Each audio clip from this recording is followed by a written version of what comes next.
Ladies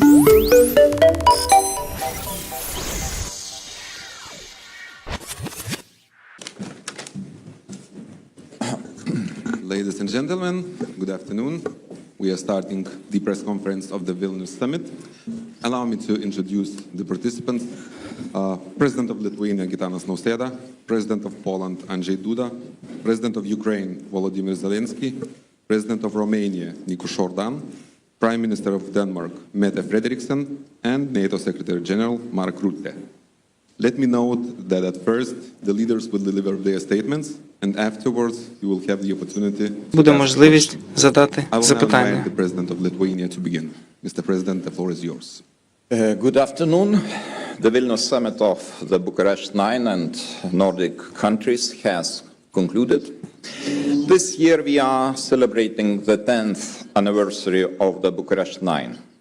Over time, it has brought regions, countries closer together.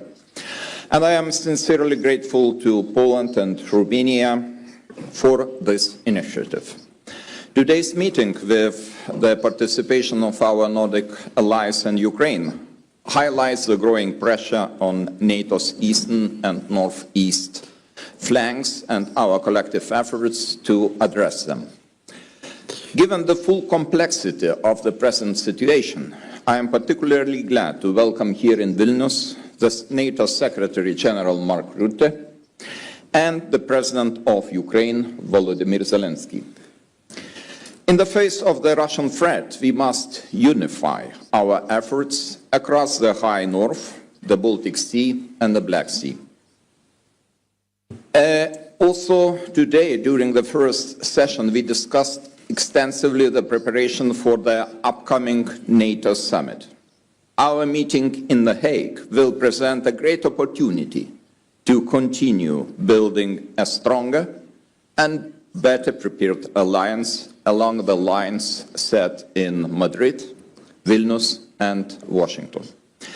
At the Hague summit, we expect a message of transatlantic unity, reaffirmed commitment to collective defense, and readiness to defend the allied territory. We also believe that allies will be ready to substantially increase defense investment. As we are moving towards reaching at least 5% of GDP on defense and defense-related investments, we expect the whole alliance to follow suit. Lithuania will be spending 4% of GDP on defense this year and more than 5% from the next year to 2030. Additional funds will be needed for a national heavy division, as well as for the German brigade's infrastructure, and for the host nation support to allied troops stationed in Lithuania. The Hague summit must also send a clear message that NATO stands with Ukraine. We must show that NATO stands with Ukraine through continuous support to its armed forces and Ukraine's Euro-Atlantic aspirations.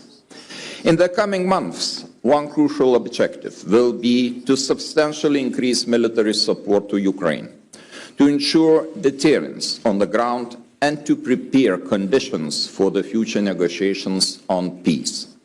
Ukraine's power must be significantly strengthened, and it now falls primarily on Europeans and Ukraine's closest neighbors and friends to make it happen.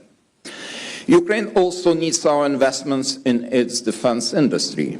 We must shift from reactive aid to solid military support, pre-planned deliveries of long-range artillery, advanced air defense systems, and drone capabilities.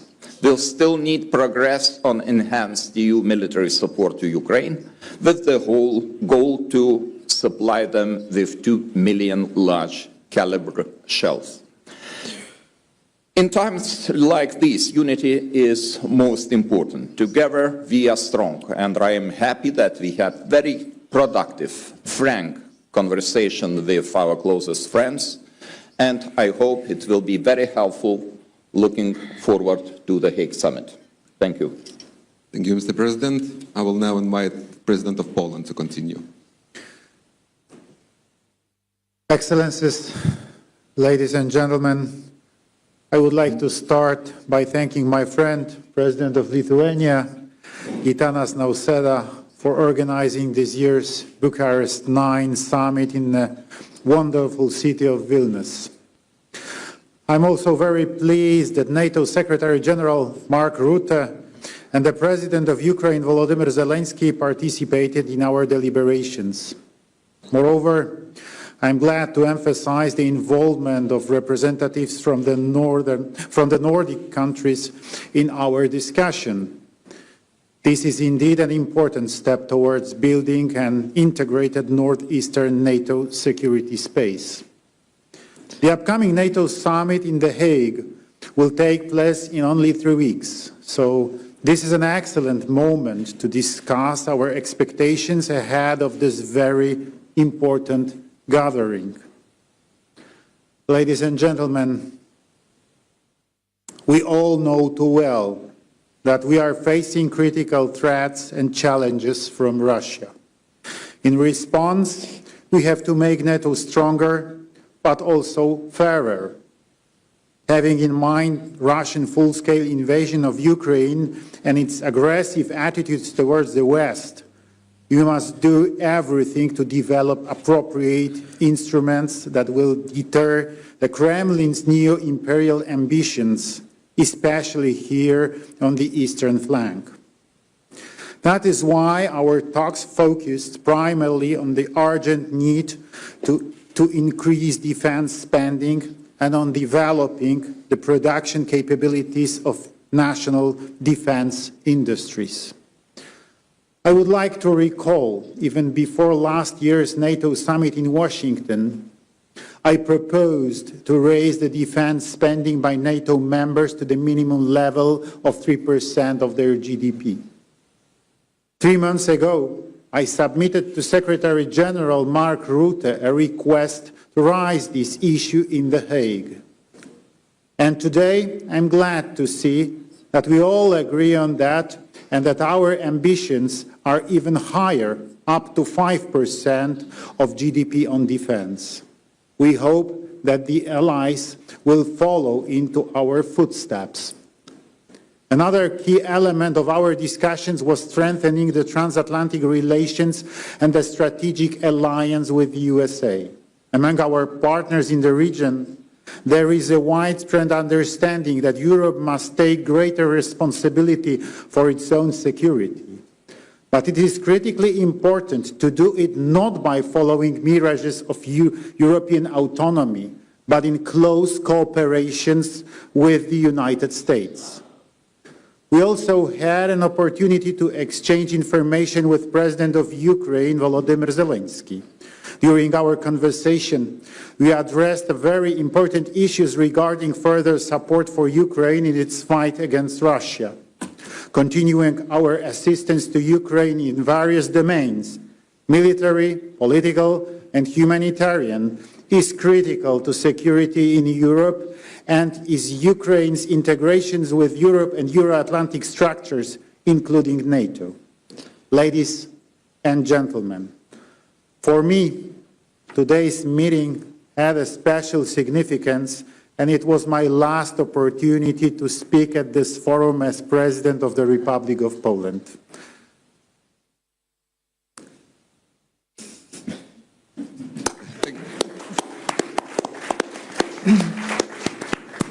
I have to emphasize that co-creating and later co-developing this format has been one of the most important and valuable aspects of my presidency. Over the past 10 years, the B9 has been an effective tool strengthening the voice of the eastern flank, countries within NATO, and helping us shape the alliance's deterrence and defense policy. I'm convinced that even after my term as President of Poland, Bucharest 9 will remain the best platform for coordinating security positions of our countries, allowing us to better manage the threats and challenges we face. Thank you. Thank you, Mr. President. Mr. President Zelensky, please deliver your statement. Thank you so much. Gitanas, Mr. President, it's important to be here in Vilnius today. Dear friends, partners, we all want the same thing: to stop the Russian war, to bring real peace, and to make security last. That's what we are all working for. First, I informed our partners about the situation at the front. We also talked about our operation inside Russia, which has seriously weakened their military. Operation Spiderweb showed that modern war really looks like, and why it's so important to stay ahead with technology.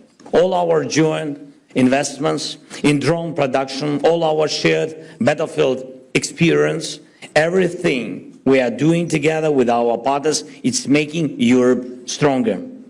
Today, we agreed with our partners on several joint decisions that will strengthen our defense even more. I thank everyone for your willingness to help. There will be new packages, there will be new investments in Ukraine's weapon production, especially drones. Ukraine can produce much more, and we see partner investments as a way to give those partners priority access to restock their arsenals after this war. Second, I thank you all for our shared view of what diplomacy needs in order to succeed. Today we see the situation clearly. If Russia turns the Istanbul meeting into an empty talk, there must be a new level of pressure, new sanctions, and not just from Europe. We need to work on joint sanctions at the G7 level, including with the United States and with everyone in the world who wants peace. It's very, very important that each of our partners supports this exact approach. Sanctions against Russia are necessary. It's important to seriously limit Russia's oil trade and its use of tankers. Sanctions, including secondary ones, tariffs and price caps, can work and push Russia toward peace. Without pressure, Putin will just keep playing games with everyone who wants this war to end. Talks in Istanbul just ended, and I'm waiting for the Minister of Mir full report. They exchanged documents through the Turkish side, and we are preparing a new release of prisoners of the war. Third, the upcoming NATO summit can strengthen Europe's security, or if it sends the wrong signal, it will only encourage Putin. The key to lasting peace is clear. The aggressor must not receive any reward for war. Putin must get nothing that would justify his aggression. Any reward would only show him that war pays off. Geopolitical gains are just as important to Russia as money or territory. If Putin is allowed to decide who joins NATO, where NATO infrastructure can or can't be, then Russia's appetite for war will only grow. Our shared goal is the opposite: to completely end Russia's hunger for aggression. Ukraine is doing its part, and I am grateful to all partners who are doing theirs. And we must act as one united Euro-Atlantic community. The NATO summit in June is the right place and the right time to send a clear message. Russia will not get anything from this war.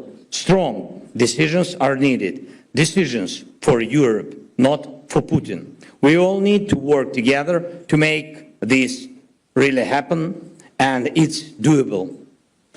Thank you, everyone who helped us. Thank you so much. Thank you, Mr. Zelensky. President of Romania, the floor is yours now. For me, it's the first opportunity to participate as a president, and I've been very honored to be here, and I have to thank also to our host, very nice organization. So, Bucharest 9 started 10 years ago. It was just after Russia attacked Crimea. And at that moment, it was a potential threat of Russia against European nations. And it was a proposal in order that the countries on the eastern border or eastern flank of NATO have a common voice. Now that potential threat became real, we have a war in Ukraine for more than 3 years, and all our countries faced a set of hybrid actions. So it's reality, and for us, members of Bucharest 9, and also for our Nordic allies, we have the same concerns.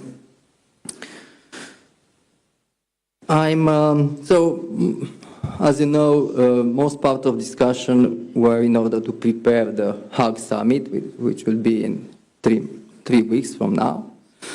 And I'm very pleased that most of our participants agreed on very important things, like we need a stronger NATO,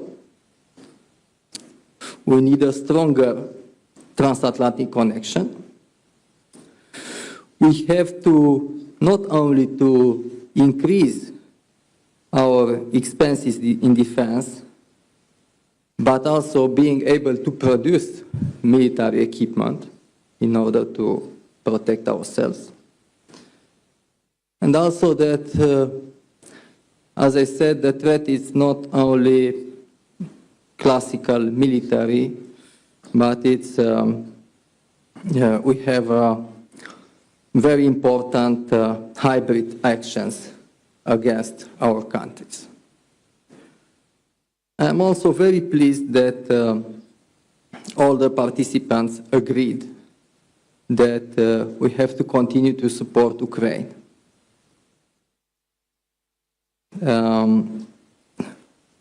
As a Romanian interest, I emphasize that we have a long-term concern on the security in the whole Black Sea area, including Republic of Moldova. And I thank to our partner that they continue to support the Republic of Moldova in his European integration process. And finally, I proposed, I'm very pleased that everybody agreed that the next summit to be organized in Bucharest next year. Thank you. Thank you, Mr. President. Madam Prime Minister, it's time for your statement. Thank you. Thank you, and dear Gitanas, thank you for hosting us today, and thank you for inviting the Nordic countries to join you here today in Vilnius.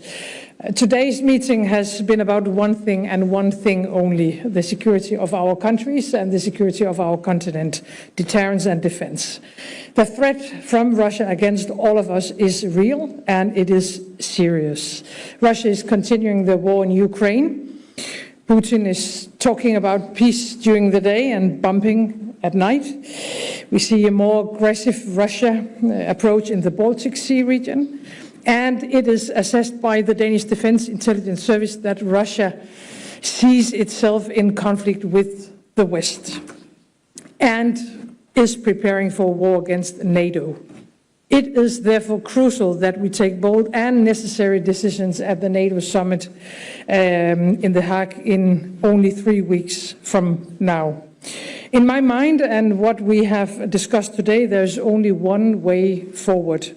We need to invest massively in our collective security, all of us, and we need to do it fast. NATO is by far the strongest military alliance in history. And so our starting point must be to focus on what is needed to continue to be so, to secure deterrence and our ability to defend ourselves. But I have to say that Russia is not deterred merely by us agreeing on a new defense spending target. We need to deliver actual capabilities And we need to do it fast. We must make sure that NATO always has the full range of capability necessary to deter and to defend against any threat against our countries. And at the same time, we need to continue our strong and steadfast support for Ukraine's brave fight for freedom. Let me be very frank, we have to donate what is needed on the battlefield. We have to provide more financing for arms production directly going into Ukraine. We already have a mechanism that works. And I think we have to implement stronger sanctions against Russia. It goes for the Shadow Fleet. Recently, we listed almost 200 additional vessels from the Russian Shadow Fleet, but more have to come against the Shadow Fleet, against Russian banks, financial sector. And I think we have to end any remaining dependency on Russian energy, including oil, gas, and nuclear energy. And to add one more thing, lower the oil cap. I think all that on the table would put the necessary pressure on Russia to get to the table and actually negotiate on peace. And why is that? Because Ukraine deserves peace. But the peace must be comprehensive, it must be just, and it must be lasting. And it has to respect the sovereignty and territorial integrity of Ukraine. I'm sorry to say, I think until now we haven't seen any signs that Russia is willing to actually commit to any of that. So our key task at the moment has to be to put Ukraine in the strongest possible situation and position on the battlefield and or at the negotiation table. Europe, of course, needs a strong and an independent Ukraine. I believe that once again the coming month will be paramount, and we haven't got much time, and therefore we need commitment to take the right decisions on behalf of all Europeans now. Thank you. Thank you so much. Mr. Secretary General, the floor is yours. Thank you, President Noceda, dear Gitanas. Thank you for hosting the B9 Nordic Summit here in Vilnius. It is a pleasure, always a pleasure to be back here in Lithuania. Lithuania is a staunch ally and continues to lead by example. You invest more than 4% of GDP in defense this year, and I welcome your plans to spend between 5 and 6% starting from next year. I think this sends an incredibly powerful message of commitment to our collective defense. And it also sets an example for our other allies. On this stage and in our meetings today, it is clear that the commitment to collective defense is strong. We have had a productive day of meetings as we continue to prepare for the summit in The Hague. We are facing the most dangerous security environment in decades. Russia's war of aggression continues, terrorist threats persist. We are not at war, but we are not at peace either. So we must continue to strengthen our deterrence and defense. And that means pivoting towards a full war-fighting readiness, providing significantly more forces that are well-trained, well-equipped, and supported with logistics, sustainment, and ammunition. We continue to count on the B9 and our Nordic allies to play a key role in these important efforts. At the The Hague Summit, I expect allies to demonstrate their enduring commitment to our collective defense by deciding to boost defense industrial production and increase defense investment. And this is simply essential to our security. And so is delivering on the new ambitious capability targets that allies are expected to agree later this week when the defense ministers will meet here in Brussels. Not here in Brussels, but in Brussels. Today we also discussed Ukraine, a key priority for the summit in The Hague. Dear Volodimir, we continue to support Ukraine. We know that a strong, sovereign Ukraine is essential for Euro-Atlantic security. So we have about 3 weeks left until the NATO summit in The Hague. And I look forward to working with all allies to ensure we deliver for our 1 billion people. Dear Gitanas, thank you again for your hospitality, your leadership, and your unwavering commitment to our alliance. Thank you, Mr. Secretary General. Dear journalists, we only have time for one question, which can be addressed to all the leaders, or some of them. Please indicate that. Martina, go ahead, please. Hello, Martina Pichelita, news agency ELTA. I have a question to all of you. So with the announcement that America will review its true presence in Europe, there has been some concern about a reduction in United States capabilities on NATO's eastern flank. So in this context, and given the fact that the current administration of the United States has reduced America's focus on Europe, what can be expected at the upcoming summit in Hague? Thank you. I think we can do in the same order, like Okay. made your statement. I will start. You know, I don't want to base my assumptions on the rumors. I would trust official information about the possible reduction of United States presence in Europe. So far, we have 1,000 US soldiers standing shoulder to shoulder with the soldiers of Germany, Norway, and other EFP countries. And we are ready to provide all necessary conditions even to increase this number, if there would be political will from the new American administration. So far, we are working on a broad range of activities, and I would like to remind you, last week, 100 meters from here, in the Cathedral Square, the Chancellor Friedrich Merz inaugurated the German brigade. Full-scale brigade will be deployed in Lithuania until 2027.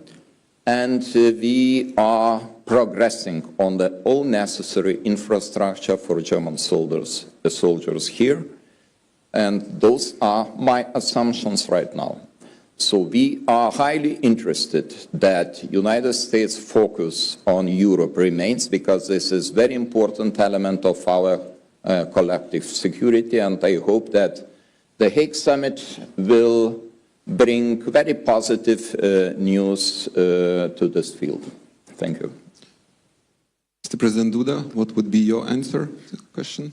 I can only answer that I had a few opportunities to talk with President Trump during last 6-7 months. I talked also with his secretaries, especially with Secretary Hexet.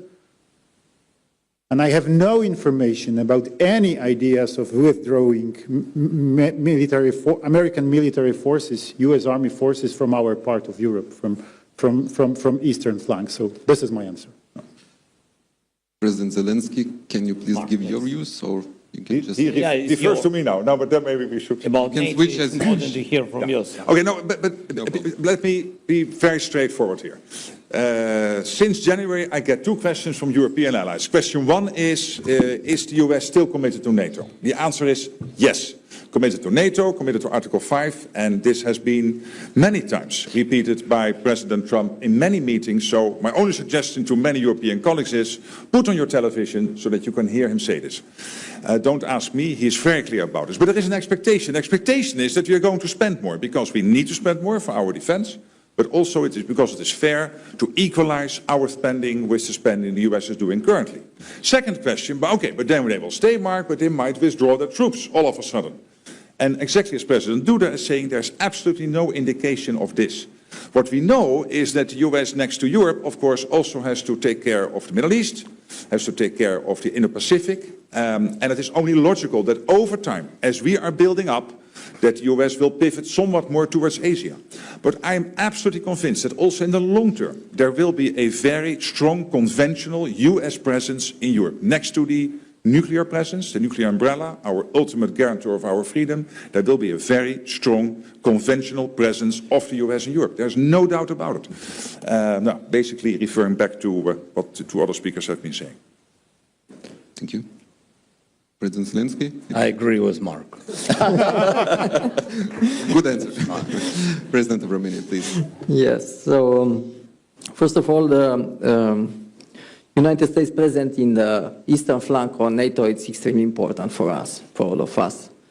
So as I said, we have to strengthen the transatlantic connection, And on this regard, it's very, very important, our commitment on 3.5 plus 1.5. And I hope that we will take that decision in Hague. Thank you. Madam Prime Minister, Fine. you have nothing to add.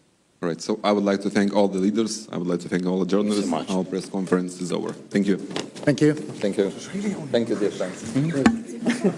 Welcome to B9 and please.